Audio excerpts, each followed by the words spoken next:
Bonjour, merci beaucoup d'être là.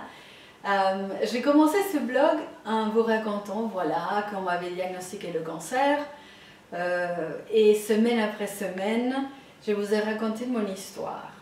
Il y avait toujours quelque chose d'intéressant, il y avait toute une série d'événements, des choses qui se sont passées. Après, il y a l'opération qui est arrivée et c'était quelque chose d'important aussi. Et donc, il fallait raconter, il y avait des choses importantes à raconter. Et maintenant, j'arrive à une étape de mon histoire où le plus important est derrière. Et maintenant, il y a une sorte d'après-guerre, quelque part, où le corps est un peu par terre, avec une certaine faiblesse, avec quelques effets secondaires de la chimio qui sont encore là, avec tout ce qu'il y a après l'opération. Mais cela n'est pas quelque chose de très intéressant. C'est comme si, après avoir fait monter l'Everest, on arrive de nouveau au camp de base et on se retrouve voilà, dans la vallée. Il n'y a pas de choses super intéressantes à raconter. Si ce n'est que dire, voilà, je suis arrivée, je suis là et il y a une transition maintenant. Et c'est intéressant, mais cette étape est aussi une étape importante. En tout cas, je la ressens comme ça. C'est une étape qui demande beaucoup de patience. Le gros de l'histoire est derrière. Maintenant, je suis guérie, il n'y a plus de cancer. Et maintenant, on commence à rêver de la vie après cancer. On commence à imaginer les choses qu'on veut changer, les choses qu'on veut faire différemment. On commence aussi à rêver de tout ce qu'on n'a pas pu faire pendant ces mois-ci, des vacances, de voyages, enfin, c'est comme si dans ma vie, il y a eu un avant et un après.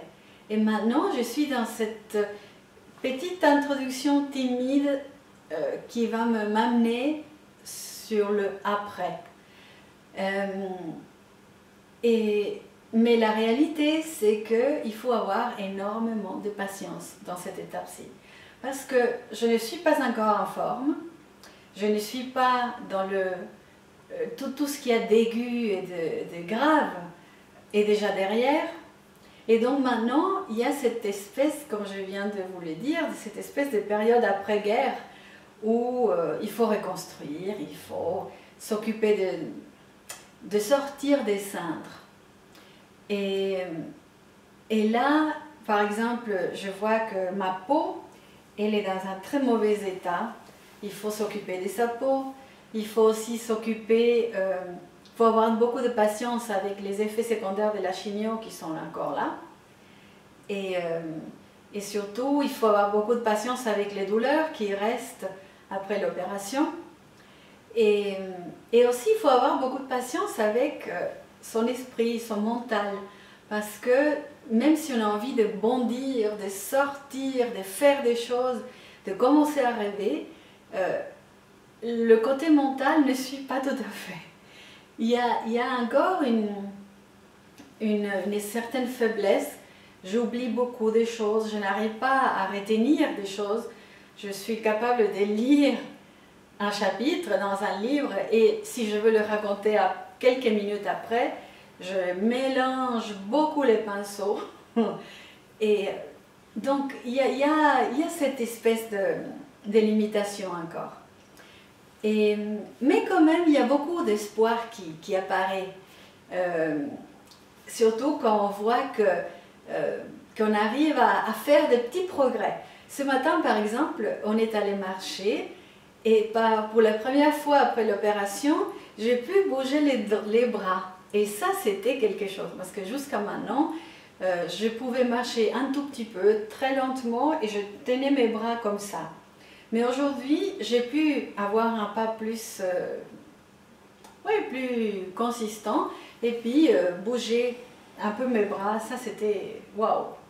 l'exploit de la journée à la limite de la semaine.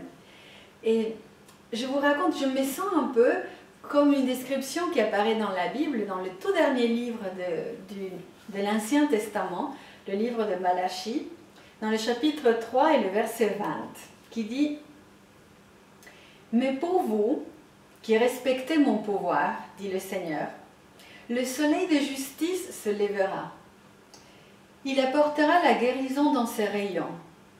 Vous sortirez en bondissant de joie, comme des veaux bien nourris. » Et j'aime bien cette imagerie de vouloir commencer à sortir, parce qu'il y a eu la guérison, parce que maintenant, on sait qu'on peut commencer à rêver d'une nouvelle vie avec plein de santé.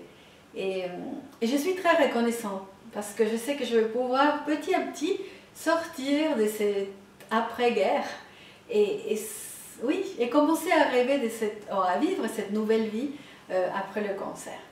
Mais bon, ça c'était mon histoire d'aujourd'hui, alors je vous donne rendez-vous la semaine prochaine, voir qu'est-ce que j'ai à vous raconter. À bientôt, ciao ciao!